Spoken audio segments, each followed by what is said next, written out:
Saudari-saudara yang dikasihi oleh Tuhan, selamat merayakan kehidupan, selamat merayakan hari Tuhan, Domingo, hari Minggu. Firman Tuhan hari ini dalam Ekaristi diambil dari Kitab Raja-Raja yang kedua, bab 4, dan juga Injil Matius bab 10. Saudari-saudara yang dikasihi oleh Tuhan, ada seorang raja yang sangat dicintai oleh rakyatnya. Karena raja itu penuh belas kasih, ramah, murah hati, suka berkunjung, dan aneka hal. Sehingga rakyatnya merasa sangat sayang pada raja itu. Nah, ada berita yang mengejutkan. Suatu saat raja itu diumumkan oleh para punggawa istana hilang dari istana kerajaan.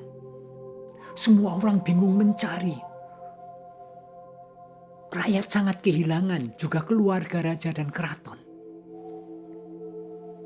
Kemudian menyusul pengumuman lain, seorang nabi kerajaan mengatakan bahwa raja itu sekarang sedang menggelandang sebagai orang yang sangat miskin dan butuh pertolongan. Maka dengan rasa kaget tetapi sekaligus ingin mempersembahkan yang terbaik bagi raja, setiap pribadi dalam kerajaan itu mencoba untuk menemukan raja di antara para miskin. Karena tidak bisa membedakan mana raja dan mana yang miskin biasa, pada setiap orang yang kira-kira berkekurangan, miskin, gelandangan, berkebutuhan, setiap pribadi rela untuk membagikan apa yang mereka miliki. Anda bisa menebaknya, kerajaan itu segera menjadi sejahtera. Karena setiap orang berbagi harta miliknya untuk orang yang membutuhkan. Kisah tentang wanita Sunem yang kaya raya yang kedatangan Nabi Elia yang tidak ia ketahui siapa sesungguhnya, tetapi ia tidak berpraduga buruk. Ia menganggap setiap tamu adalah tamu Tuhan atau Tuhan sendiri yang datang.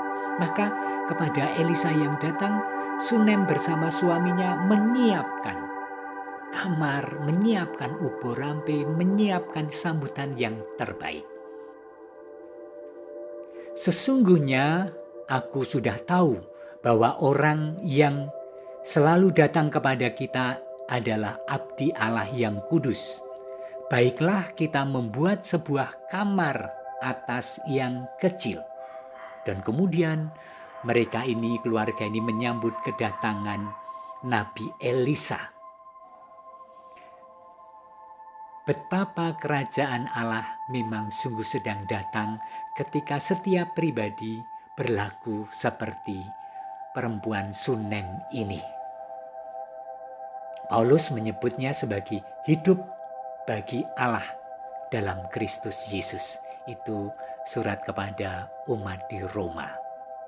Saudari-saudara yang dikasihi Tuhan, pasti Anda pun paham dan mengalami bahwa kita pribadi-pribadi yang dikasihi Tuhan, setiap pribadi dikasihi oleh Tuhan melalui Yesus yang mengorbankan hidupnya untuk setiap pribadi. Itulah keramah tamahan Tuhan yang paling pol, yaitu memberikan anaknya sebagai kurban tebusan atas dosa-dosa setiap pribadi, dosa-dosa kita. Saudari-saudara, melalui perempuan Sunem, kita diajak untuk memperbarui hidup kita dalam aspek menyambut setiap pribadi dalam keramah tamahan, menjauhkan dari kecurigaan, memperlakukan sebagai tamu yang diutus oleh Allah, atau sebenarnya Allah sendiri yang sedang berkunjung. Ayo kita kembangkan sikap itu, dan itu adalah sikap iman sebagaimana Injil mewartakan hari ini. Amin. Berkatilah kami semua ya Tuhan yang datang kepadamu mendengarkan firman-Mu. Bangunlah dalam diri kami pribadi yang ramah, menyambut setiap tamu dan memperlakukan mereka dengan rasa hormat dan cinta serta belas kasih. Di tengah kecurigaan yang bertumbuh, di tengah sekat-sekat yang sedang dibangun, semoga kami terus merengkuh setiap pribadi sebagai saudara yang Kau cintai dengan darah Kristus Putramu yang yang dituntaskan di kayu salib. Demi Kristus Tuhan dan pengantara kami. Amin. Diberkatilah kita semua oleh Allah yang Maha Kuasa, Bapa dan Putra dan Roh Kudus. Amin.